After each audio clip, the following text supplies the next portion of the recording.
Hey, everybody. Welcome back to another episode of the Horse Geeks podcast, where we look at horses and riding from the inside out.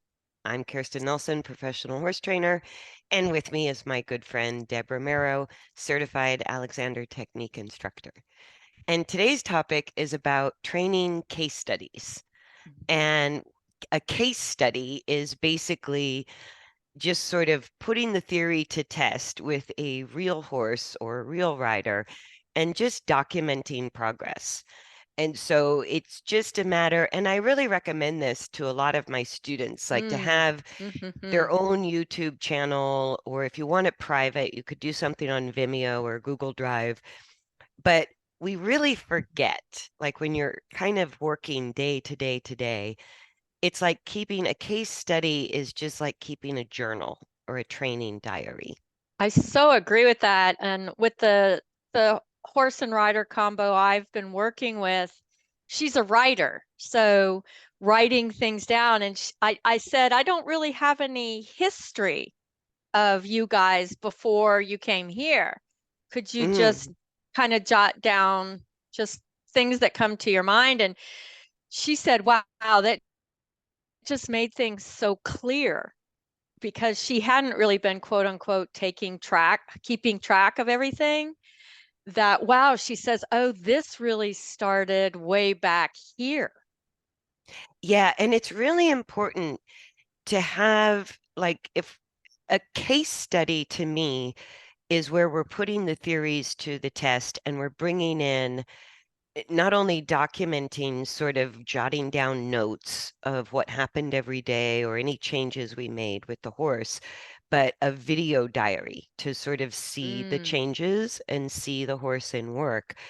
And a case study to me is getting other people to look at it, like other professionals. If I were right. just doing it for myself, I could call it a case study or I could just call it a training journal. Yeah. And just sort of going, like, if there's a major change in the shoeing or the nutrition or medication or the horse moved from one barn to another, when you look back over time, you can start to really see the progress that we can't see up close. And it's funny because the power of the human brain is to normalize anything. And That's so, so true.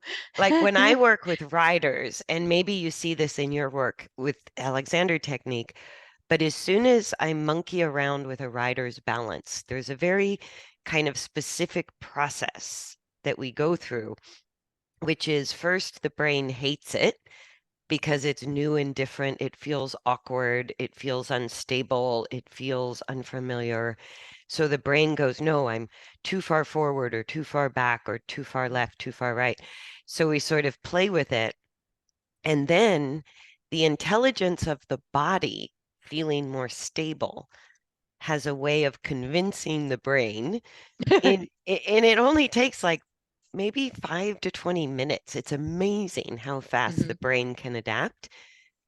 And then people literally forget that they've changed. And as an Alexander teacher, it's so hard to, once you've made that positive change, to kind of go back and show somebody their negative pattern of movement. You Yeah, really have to think about it. It's like, whoa, did I really do that? yeah. And what's amazing to me is like once the brain updates, Mhm, it's like a software update, right? mhm. And once the brain updates to something that the brain and the body agree is better, we literally forget where we've come from. And I think that's the importance of doing a case study or a training journal is I think the problem we run into is feeling because our brain updates like that so quickly, we always feel like we're not making progress. Or Like, we always question it. I see that with a lot of people, even horses. Like, really? Are you really that? Are you saying that's better? Doesn't feel better. no, I mean after that part. Oh, after that After part. that part. So after the part where the brain is finally convinced that this change of coordination is better, or this, we've Hmm. adopted a new belief system or something. It's like once the brain is on board, there's like an amnesia about where we came from. And the reason I bring it up is because it's one of the main reasons I think that we feel like we're working, working, working and never making progress. Because we're I think we never, think it needs to have an end to it, and it doesn't. yeah, when we're talking about your Yeah. work in Alexander technique or my work regarding, the balance of the horse and rider, um, there isn't an end to it. Or an aha, or And even though there's a theoretical ideal, mhm, none of us in this lifetime are going to achieve perfection and hold it. It's always going to be layers of better and better and better. So it brings ease, mhm. it brings all the good stuff, but it's not a place you arrive and then you're done. And Yeah, and so, I think what I'm learning is the most important is to be adaptable, just to be, oh, okay, I'll try that, or whatever, to be adaptable to the situation, adaptable to trying something new without stiffening around it.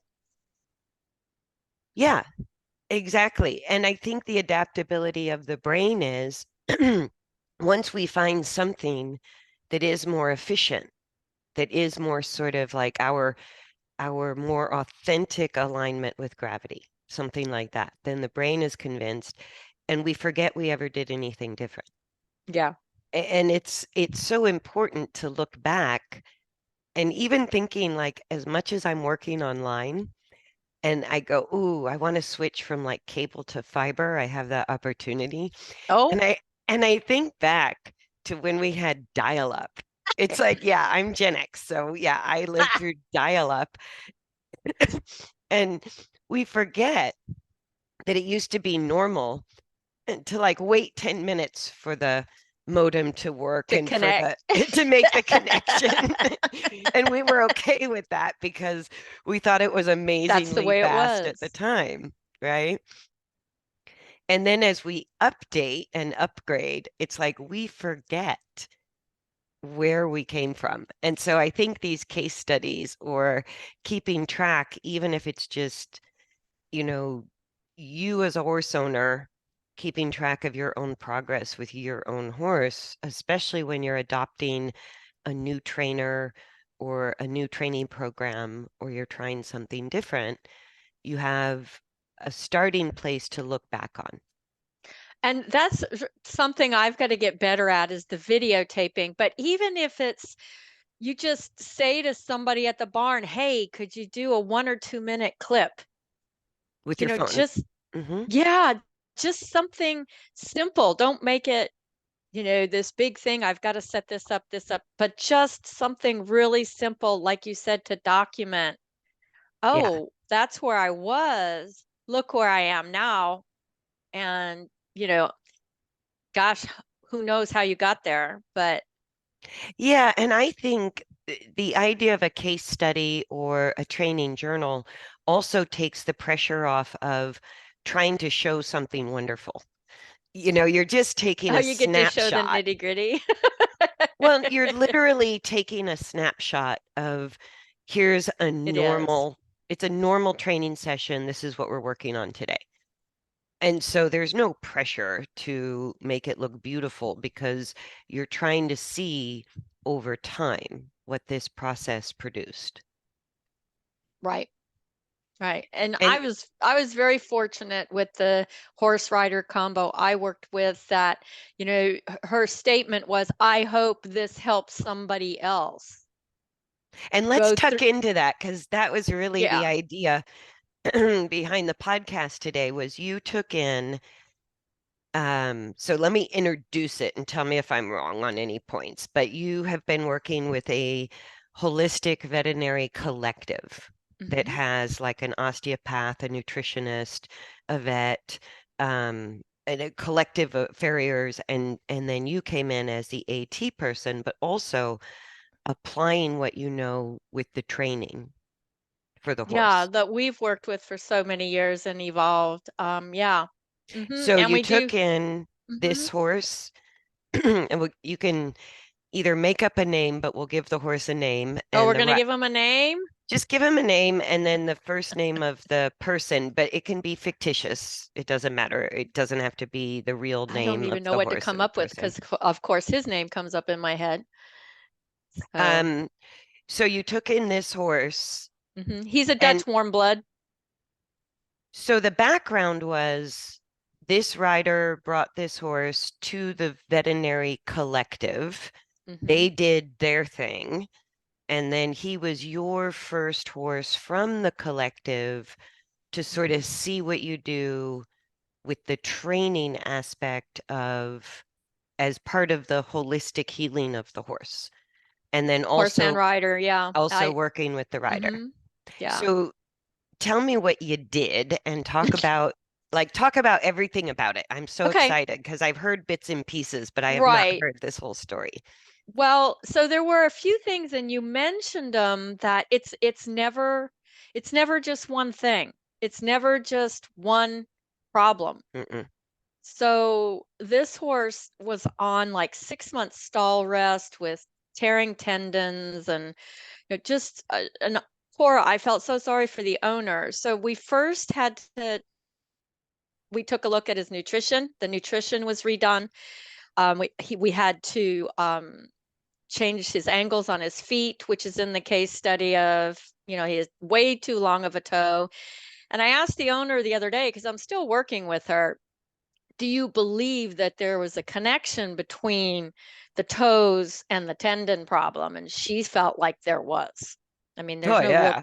yeah. No, if the Uh, angles are off, if the yeah. hoof angles are off, you're going to be putting a lot of stress and strain on the leg Yeah. And tendons one and of the ligaments. things the farrier mentioned, and I mentioned it too when I first saw him, he was walking on his toes. And she put, oh, I think he's walking on his toes because avoiding that hyperextension of those tendons because his toes were too long. Mhm. But she's got the write up of that. So, So you did all of that. nutrition and you did Hmm. feet, and And, then what else? and teeth. His teeth were a mess. So, Okay, if you teeth. don't have teeth, nutrition, feet, he went through some laser treatments on those tendons. Um, to get them the scar tissue and stuff to heal up so that there was a time when he was here that the vets finally said, yeah, he's ready. He's ready. He's sound enough to start doing simple work. And So then what about, did the vet add any medications? Did the osteopath or body worker do anything with him there? yeah, there's a lot the osteopath did with him. That would be in the write-up because I'm not familiar with. We had two osteopaths working with him on a monthly basis. So whatever the work that they did was very supportive of the work I was doing. And in no And medication, did they inject joints? Did they do any he pain has had meds? joints injected ever since he was young. The owner got him when he was 5, and her goal was FEI level dressage. He got to the Grand Prix level here in Virginia, and I don't know all the associations and symbols about all that. Um, and she said this to me, which just really sinks into my heart. She said, at what expense was it that my horse had to go to achieve the goals I wanted? Oh, that Yeah, does hit you my in the heart heart. and she Yeah. just mentioned this to me the other day. She's like, I'm just realizing, How much stress. right. So this is a top level rider that Oh yeah. probably an expensive horse, probably boatloads of money poured into him. And I think part of the reason I wanted to know what went on at the veterinary practice before he came to you is because we did hooves, teeth, nutrition, osteopathic, laser, no new joint injections or no new medications, correct? Not to my knowledge. He had Okay. had joint injections in the past. Yeah. But nothing Um, new that this collective did to mitigate pain.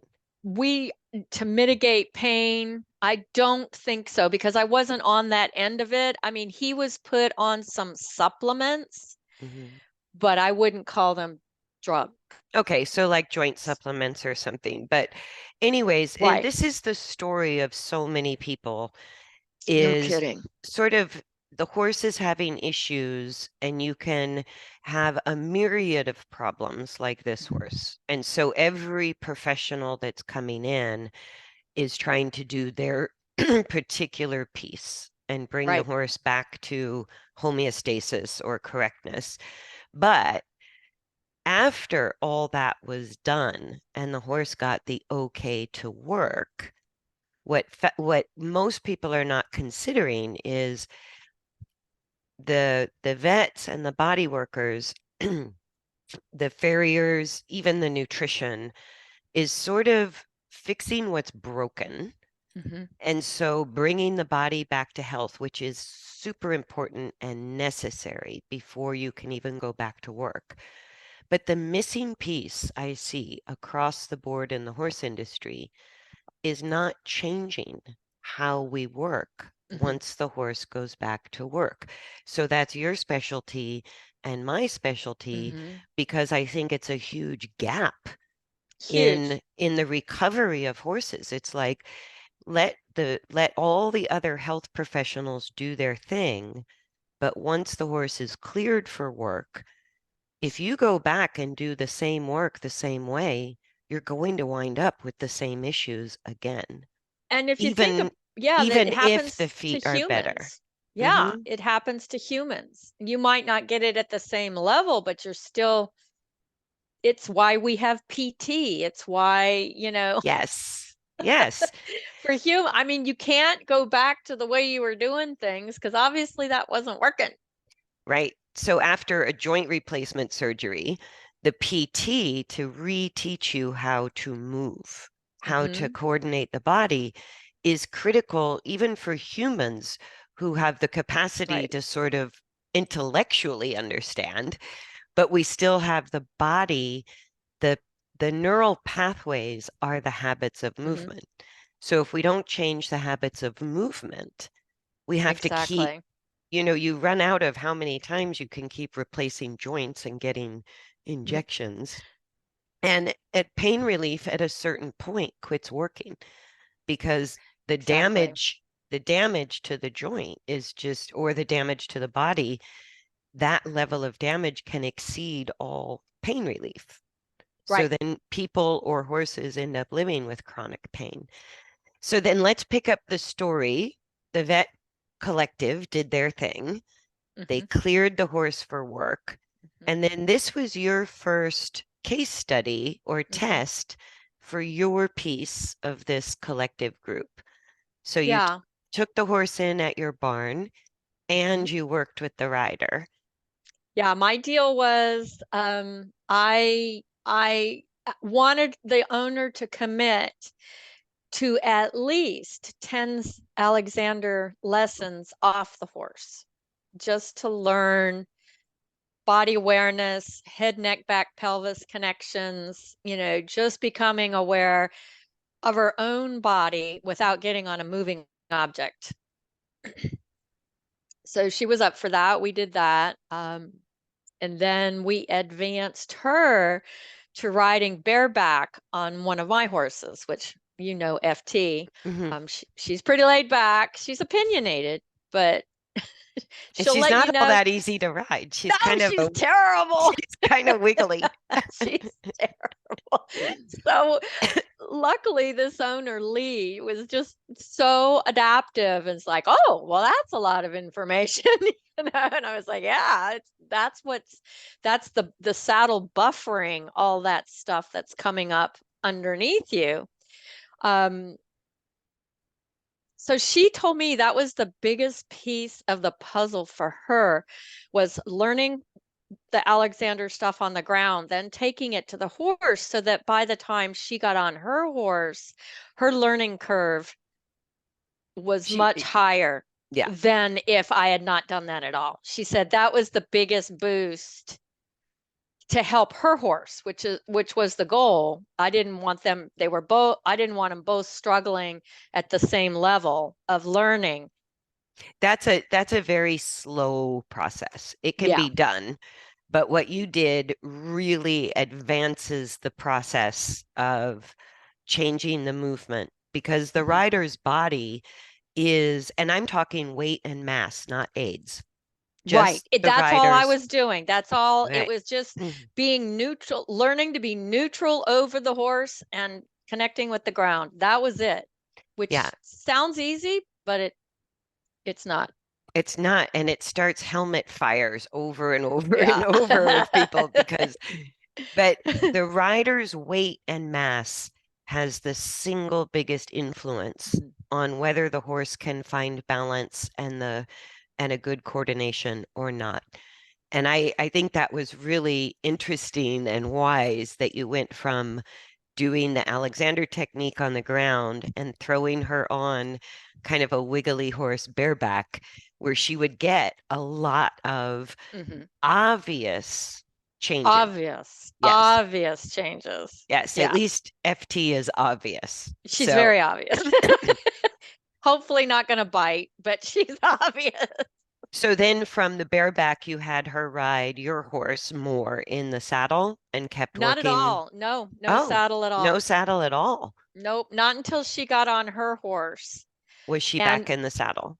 yes, and Interesting. we started with, which was really interesting, is of course, that we haven't gone into the horse this much, but he reminded me of my big mare, Callie, extremely explosive. Her horse was. Her horse, yeah, Mm. this horse was extremely explosive.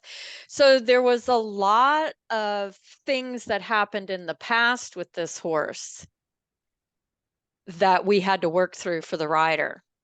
More on the like emotional or Emotional trauma, and memory of the pain. memory of fears, and just having the ability to just sit on her horse and take the time to just at a halt learn to seek level, even when the horse is very mildly shifting Oh, even at halt, its body at a halt.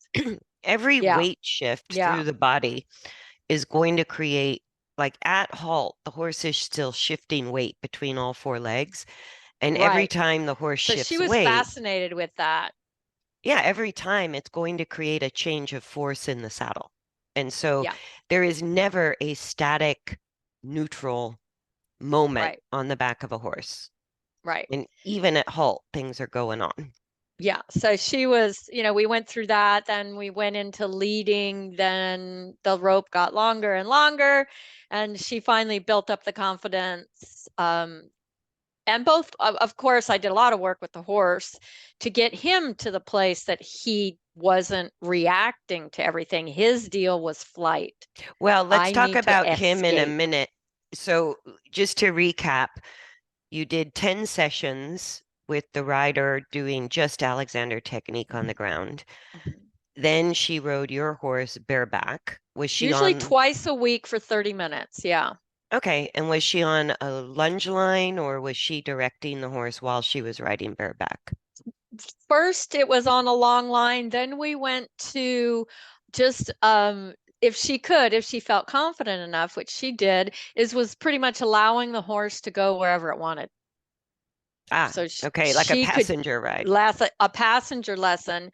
And then once she figured out kind of her left right balance, we'll say that, I said, well, let's see what happens when you introduce the thought of adding an aid or a turn.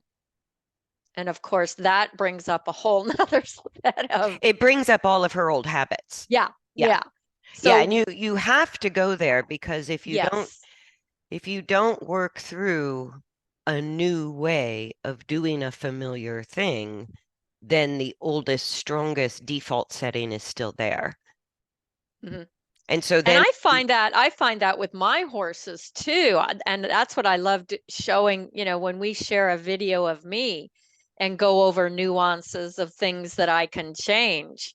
It's like, yeah, wow, when I'm on my own horses, there's an underlying conversation that I need to wake up to and Well, maybe what make some happens with, changes. again, this goes back to sort of the power of the human brain to normalize and to make whatever is feel right. Um, every rider with their own horse, the horses that they ride Mhm. the most, have a shared, what do I want to say? It sounds terrible, but a shared dysfunction. Yeah, well, it's a But and relationship, right? but that's sort of the most accurate way to put it is my horse always pushes me up on the right. I always have Mhm. a tight right leg or a tight right rein. And so our brain normalizes that. So it's Right. very hard to change yourself as a rider on the horse that you're most familiar with. So your process of helping this rider was spot on. Get off the horse and learn about how to, Mhm. work with your own coordination, then get on an unfamiliar horse Mhm. and then gradually sort of go through the steps of just feel the movement. Now, can you direct the movement without using your old habits? Right. And then you finally got her back in the familiar saddle on the familiar horse, Mhm. but you started her as a passenger where you're leading the horse Mhm. and then gradually built up that same process. Right. And, just to kind of remind everybody, this is a Grand Prix level rider. This is Mhm. not a beginner rider. Mm. And people, like a lot of times, lower level riders, I go, they get so impatient. They want to get to the show. They want these blue ribbons. Mhm. They want to move up the levels. And I go, the truth is, all of the riders that are at the top are going back to the basics. In order to get better at the premier level of the sport, no matter the sport, in order to really get better, you have to dig back into the basics in a totally new way. I agree. And so, Mhm. like beginner, intermediate riders, I'm like, go do your thing. If your horse doesn't fall apart, you're good. If your horse falls apart, you have to begin again. And luckily, this owner, and I think this is the type of person that seeks, that we, as a collaborative of our group, we will see often. She just kept going to veterinarian, going to trainer, and she just kept saying, it's just not right. I don't know what it is, but it's just not right. Yeah. And that persistence of, I know he's not right. It's not right. I don't know why, but it's just not right. Yeah. And you may have 19 out of 20 professionals tell you it's all in your head. I hear that a lot too. And I was told that. And Hmm. I trusted my own guts or heart or whatever with the horses I loved. And I go, okay, there's got to be an answer out there somewhere. Right. The more I kept, Exactly. and the more I kept looking, that's how I stumbled across my most important mentors Hmm. because they looked at my problem and they go, oh, yeah, it's this. And I go, oh my God, that just opened up my whole world. And isn't that what we're truly looking for? Yeah. I don't know if we know it, but I think that's what we're looking for. Okay, so I don't talk know what to about the call it. horse. Talk about Oh, the horse. What'd you do with the horse? How did he come George. in? We'll call him George. George, okay. George. So yeah, he came in with uh in extension, snorting, Which in means the spine pushing down. spine So pushing way high, down, head way up. Um, the posture of fight and flight. and he was in total flight. He had no fight whatsoever. He's like, I'm out of here. And I mean, he was explosive out of here, breaking fences. Wow. Yeah, very explosive. My neighbor called him Jumping Jack. She says, where's Jumping Jack? That's all he does is run and jump and run and jump. So I put him and like you said, upper level Grand Prix dressage horse. After all these vets did their thing and he's healed to the point he can go back to work, now you have this Super flighty, scared, flighty, probably in good 1,200 health. in good health, 1,200 pounds, I would imagine. He's a good he's a close to 17 hands, I say. Big, nice Dutch warm blood. No, if he's doing that level, he's got to be a 1,200 pound big horse. He's very Yeah. athletic, Oh, yeah. obviously. He can Super get his talented. feet where he wants to put his feet. So when you put fear behind that Hmm. healthy, talented, big horse, that is a force to be reckoned with. So did you deal with just the fear level directly, or what did you do? Did you put him to work? What did you do with him? He he himself and ha has been in work pretty much 5 days a week. So work is his place Hmm. to use his brain in a helpful way. Right. I had the owner hand walking him and grazing just to try to keep his head down, try to work on their connection, a positive connection between the two of them. Hmm. And I put him on the long line method that we use. Um, yeah, it was pretty explosive the first few times. So you had the owner do some hand walking, hand grazing, and your work, you went straight to the long reins Right. and did long reins on a circle, I think. Oh, yes. Okay, yeah. Because yeah, that way he can run away to his heart's content In on my the small circle. arena. So, and there were quite a few times the owner was like, "Are you okay? Are you okay?"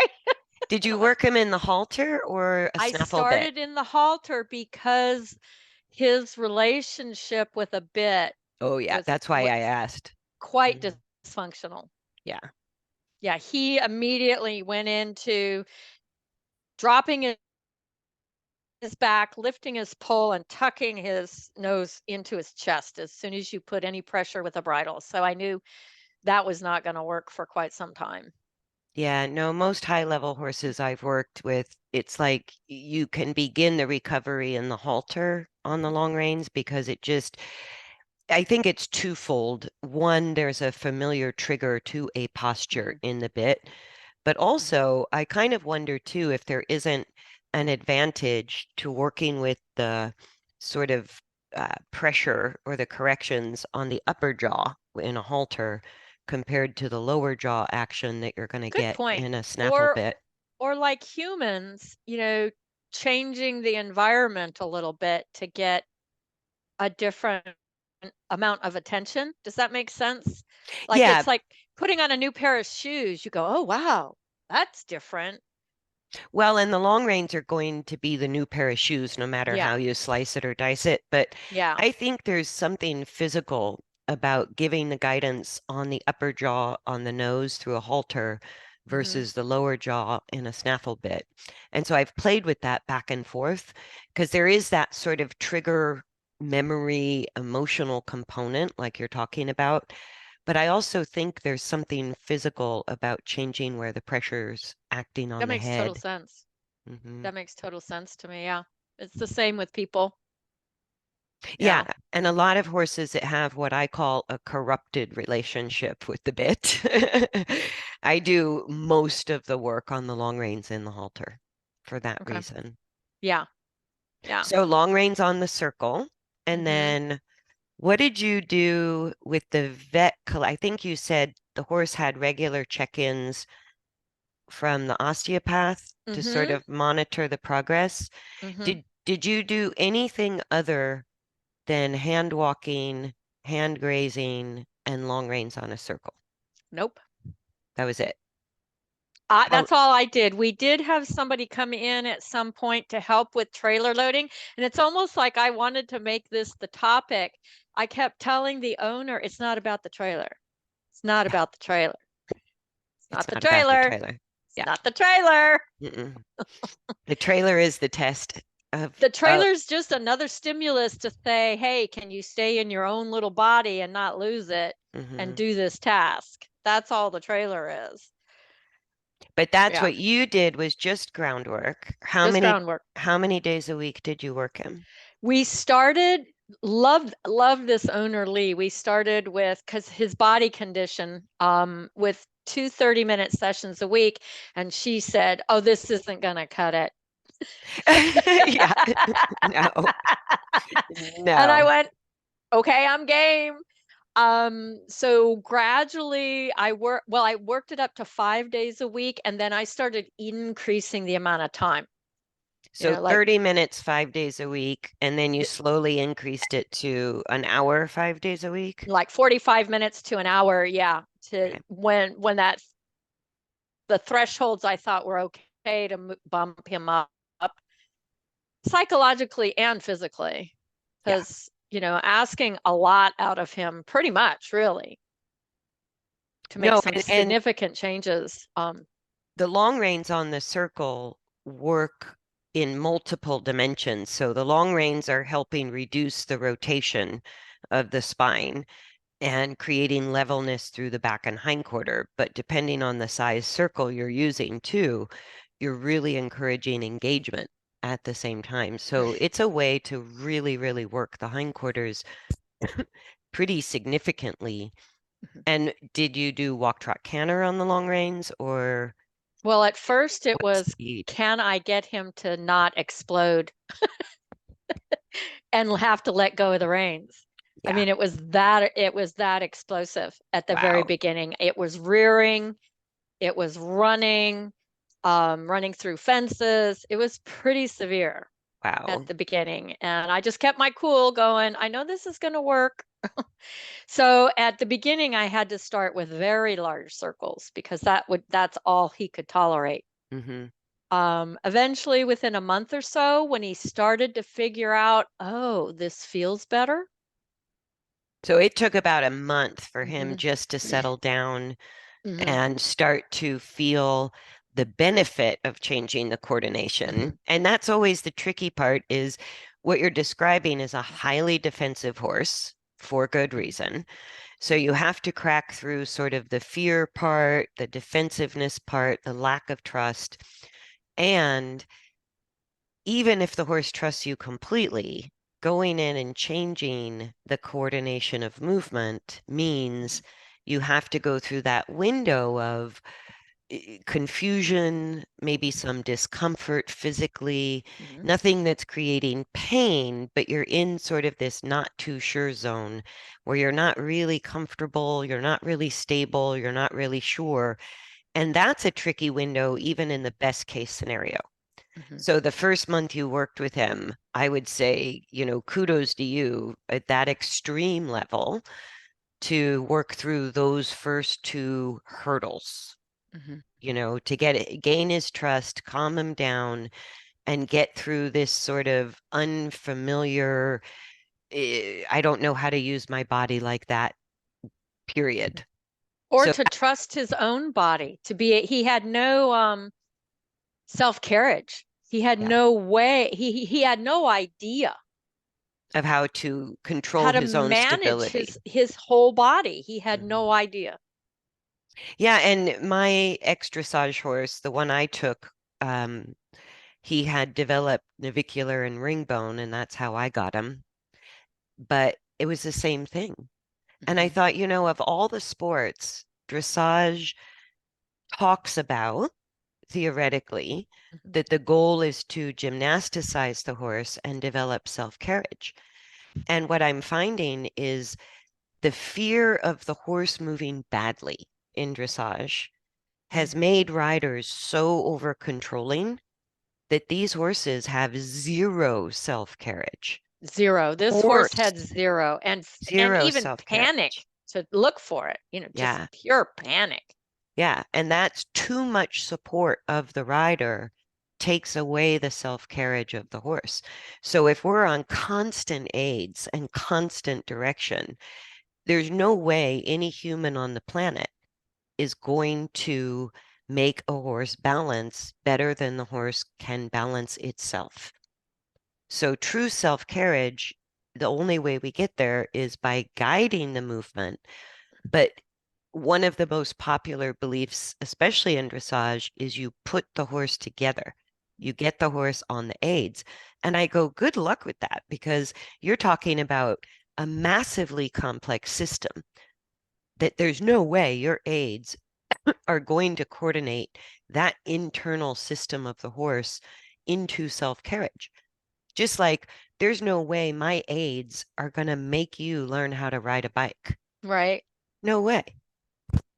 I might strap your hands to the bars and strap your feet to the pedals and hold you together while we move around, but that's not you riding a bike. No. Yeah. That's pretend. And I wanted to let the owner know that I want this horse to know that wherever you take him, this is something you can do that he knows, Yes. that's supportive. He knows this. He knows he's okay when he's doing this, And it's and that you can physically, always go back to it. it's also physically stabilizing. Yes, I wanted her to always have this is your safe haven no matter where you take him. Hmm. You can do this, and he will go, oh, I know this. I might not know all the situations or the stimuluses that are going on, but I know this. I'm with a person I trust, and this is okay with me. Yes. I Yeah, thought I had to sneeze. I saw that. It didn't come. I was waiting for a big sneeze. So, and that's what, like working on circles is a way to let horses like him, you're not trying to tire them out. You're not chasing them into That's a good exhaustion. point. No, That's you a, couldn't tire this horse out. I would get tired before he did. yeah, that's what adrenaline does, Yeah, right? when he gets on adrenaline high, He could go way longer than you could. way There is longer no than me. tiring that kind of horse out. No.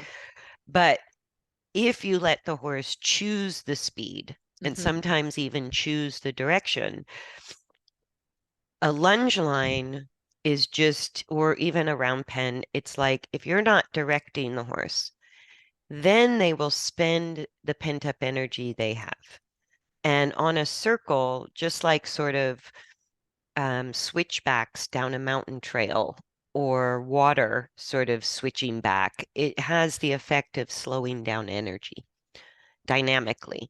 So just not telling the horse what to do, but sometimes putting them on a lunge line, they can blow out that pent up energy until they can walk.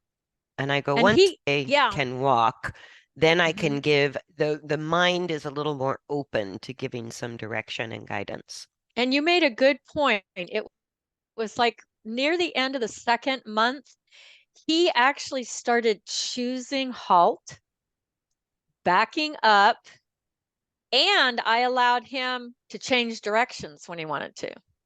Hmm.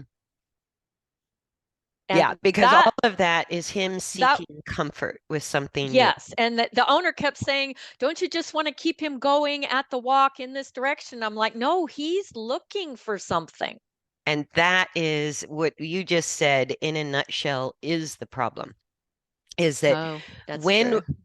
when we think the horse needs more energetic forward than what I'm Oh, getting. that thing. You need to maintain gait, maintain direction, and Mm-hmm. show this competitive level trot or canter. And I'm going to push and pull and use the whip and stimulate Mm-hmm. until you get that. That's what I mean by strapping the hands to the handlebars and strapping Yeah, the feet that's a together, good one. you know, where the only way the horse can truly develop self-carriage is through errors, through Yeah, mistakes. allowing him to explore is what he finally felt safe. He didn't feel threatened, and he just went, "Oh, well, what about this?" And I'm like, "Well, that's a good question. What about that?" Yeah. I go, because what does it matter if we It let, doesn't matter to me. He's I not know, pulling me everywhere. I'm very happy. I know, right? He's not dragging me across the arena. I'm good. Yes, yes. So it No, was and cool to see that change in him. And and I think the biggest connection to make is the behavior totally changed. well, and that's twofold. Yeah. One, creating a safe space where you're doing very simple work that he Hmm. can be successful at. That takes the pressure off of him. So he's going to start feeling safer because all you're doing is hand grazing, hand walking, and long reins.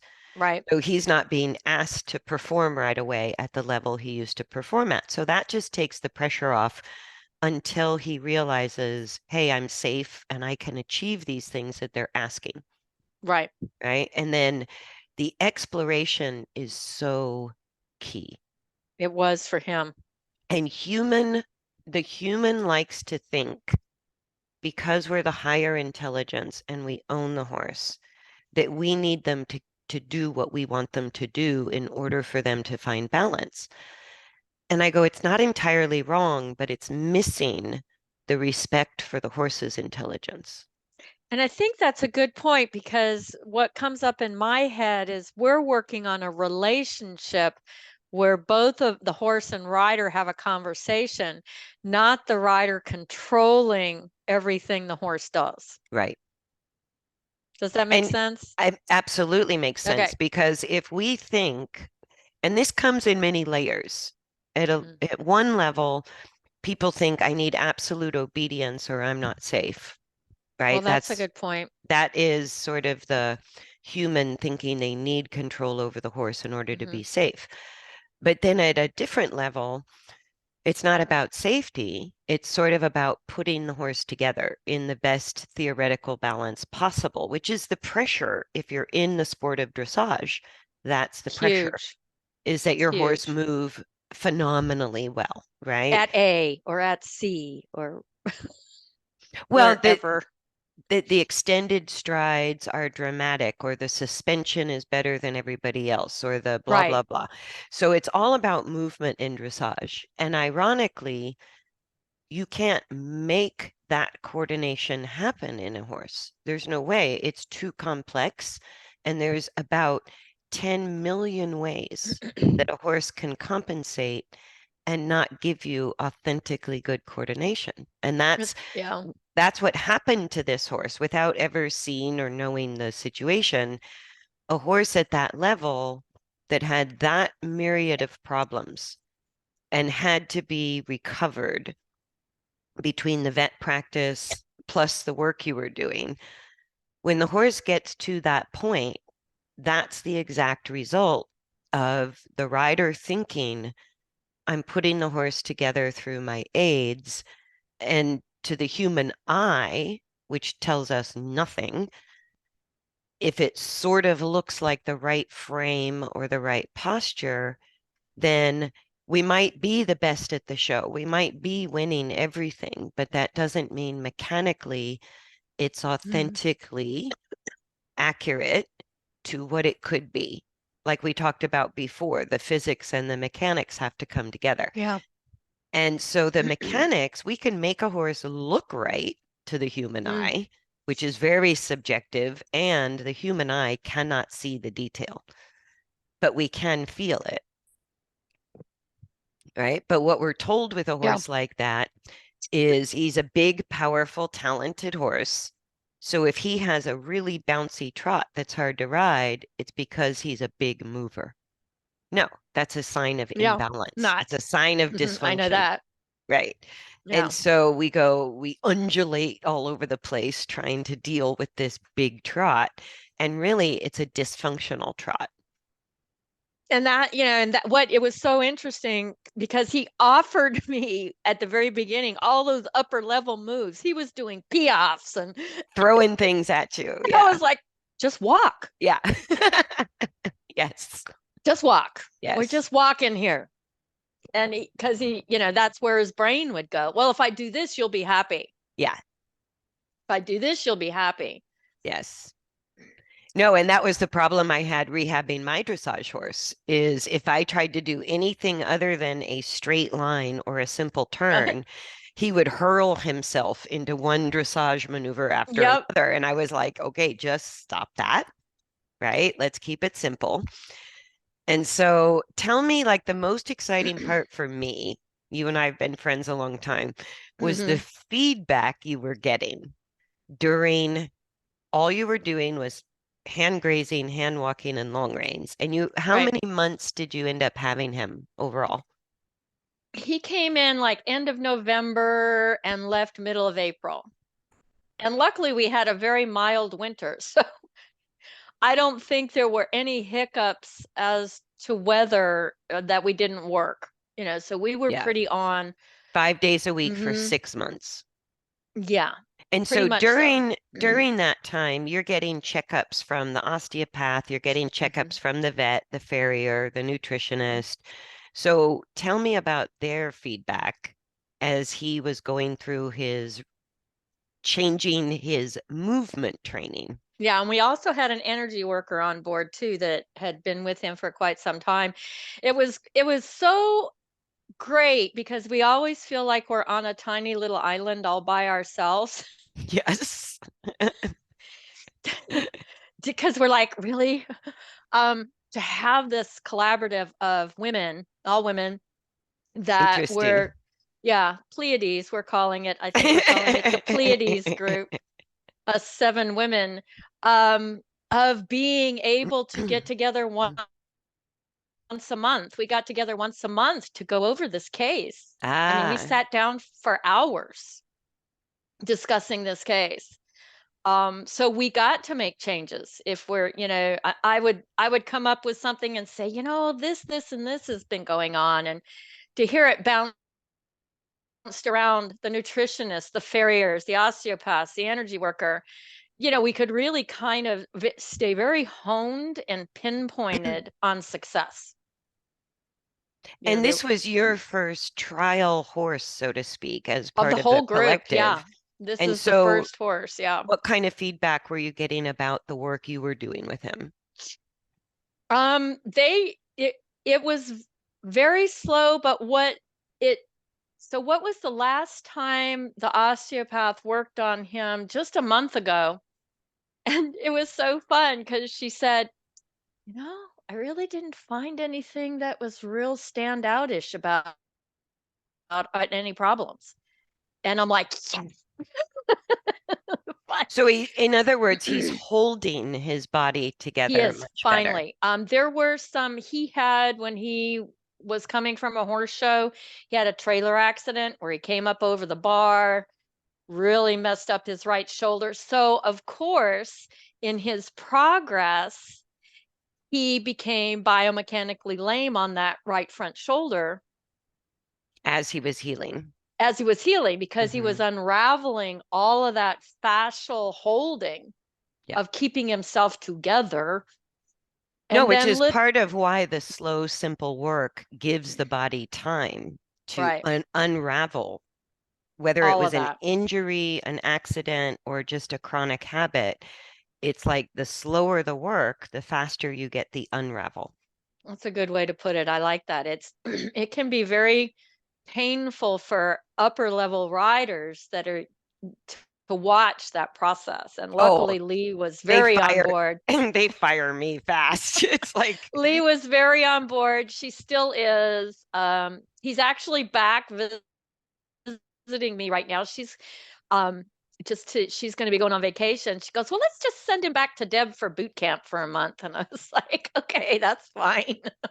yeah. So, But I think and you told me at one point that as the osteopath was checking on him regularly while he was in work with you, and that each checkup he was better, he was holding the changes more and more, getting fewer osteopathic adjustments with every month he was with right, you. less big dramatic problems. Hmm. And at the very beginning, when his body would want to adjust, he would explode. Hmm. Then it sort of came down to you could kind of see it in his face, like he was getting ready, and I just call them adjustments, pops, whatever you want to call them. He would actually slow down. And I call those the spontaneous chiropractic They're adjustment. whatever you want to call them. Yeah, they He happen and all I the think time. they're fascial. I think they could be fascial. I don't know. The osteopath would have to speak on that. But he would I think it's actually slow, everything. yeah, just Hmm. a body adjustment. He would slow down and you could see it in his face, like, oh, it's coming and I'm okay with it now. Hmm. I get it. I get that this is going to help me. No, and I think particularly with body work like osteopathy or any other modality, I think a lot of owners are looking to that professional to put their horse right, but they're not looking at the work they're doing that's taking things apart. And That's a so, really good point. I think that's major. That's major. yeah, because, and a lot of the body workers I work with that we recommend back and forth are because I need the body worker sometimes, the osteopath, to help the body come back to where it should be. But if you're not working correctly, if you're asking either too Mm. much too soon, the horse will have to compensate. Or if you don't want to change what you're doing in the workout, you're going to keep putting the skeleton and muscle back into the problem.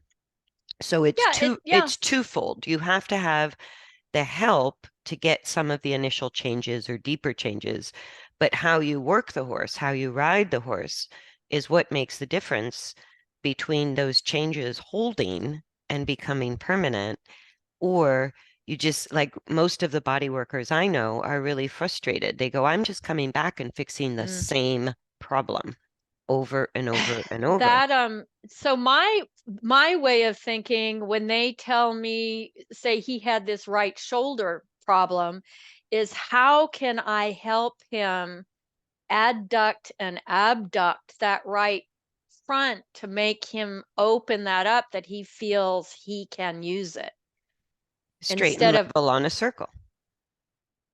yeah. Yeah. So the circles are adduction, abduction, at a walk. But It's it very lets them, simple. I find it lets them do it by discovery in Yes, instead of in a force. in a Mm-hmm. comfortable way. I Mm-hmm. think when we're using obstacles, like I go, okay, the PT person isn't wrong, that the adduction abduction would be the resolution to the problem. Right. But I go, if you force that, number one, horses don't understand PT. They can't understand that they can go through pain to get relief, Right. right? So their motto is no pain, no pain. They don't understand no pain, no gain. That's not Right. in their brains. And so the long reins are a nice way to gently encourage, and they do it in their own time. They discover it as they go. And so the adduction, abduction of all four legs becomes stronger. They become more Mm-hmm. supple. It becomes easier and better for them little by little, Mm-hmm. rather than trying to force a sideways step over a ground pole or pull the Right. leg or something like that. Right. Because as soon as a horse feels pain, they're going to protect. They're not going to change, they're going to protect. And so Yeah. a lot of therapies, modalities, or exercises that are pushing the horse's body too far actually have a boomerang effect of making it worse because the horse will just protect Yeah. as soon as you hit a certain threshold of discomfort, which is unique to each horse, the horse is going to be worse, not better. And that, and people are the same way. Except for Alexander teachers, we go to the doctor or the chiropractor, fix me, and then just expect to be able to go back and abuse our bodies the All over same again. way Yeah. over again and Yeah. wonder why we end up back with the same pain or a new pain. So, Same with joint replacements and cortisone oh yeah. shots, all of that. It's Yeah, like, just give me a new part so I can keep going. that would be nice. And it's So, possible. It's more and more possible. it is more and more. But yeah, I mean, this has been a great case study. Um, I'm enjoying it. It's been Oh, and I want to mention because I started doing this myself. I have a new horse that came in training, Ozzy, and he's a super interesting case. But since I finally have all the equipment, I have the Pivo, I have the phone, I have the remote microphone, I have all the pieces I need to start doing self video. And so on the YouTube channel, this channel, if you're watching this on YouTube or at Kirsten Nelsen on YouTube, I under the playlist case studies, I'm starting to post weekly, and the horse is here now. So I people think I can kind saw of it on see. YouTube. I pulled it up this morning. Is he Yeah, on there? so I'm Okay. up to Aussie 4, I Okay, I don't know think. which one I saw. I think it was the first one because there was subtitles saying I think I've got it all together Yeah, and with then my microphone and everything. well, there was one video where it was a bonehead move. This is why, getting used to technology.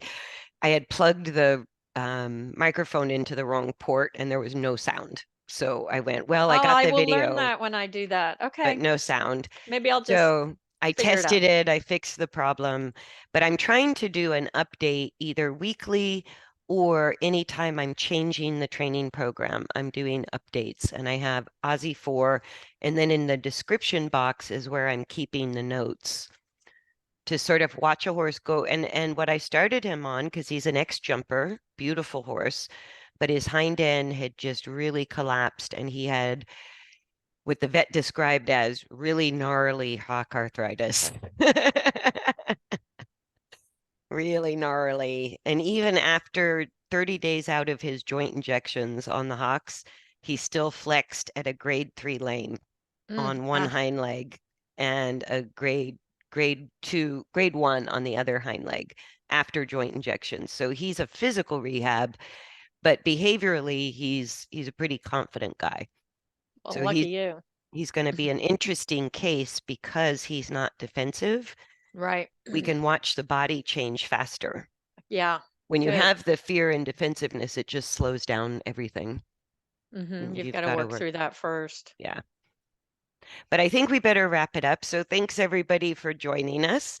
And I love that case study, Deb. So Yeah, he's it's, fun. I'm yeah. having a good time. And I really deeply hope that, the training, the retraining of the movement for both the horse and rider becomes part of the healing process when we take our vet and we go to our vet with our horse and spend all this money Mm, and do all this expensive diagnostic work and treatments, but then without changing how we're riding or what we're doing in a training session, none of that makes a big difference. exactly. I go, it's a huge waste of money if you're not doing the PT part of retraining the body into better movement or And it retraining the it rider. takes being adaptable and being, sticking your neck outside of the box to try to Right now, find it's very outside the box. something like that.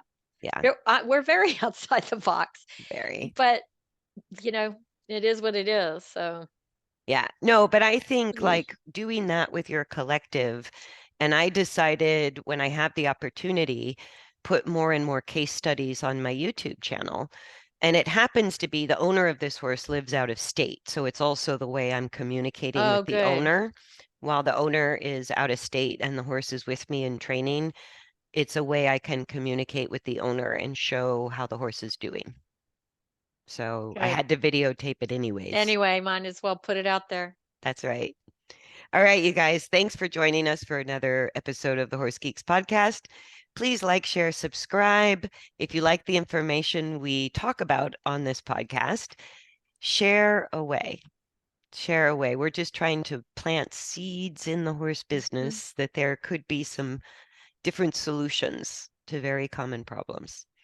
So we look forward to seeing you next time. Thanks, Bye, everybody. everybody.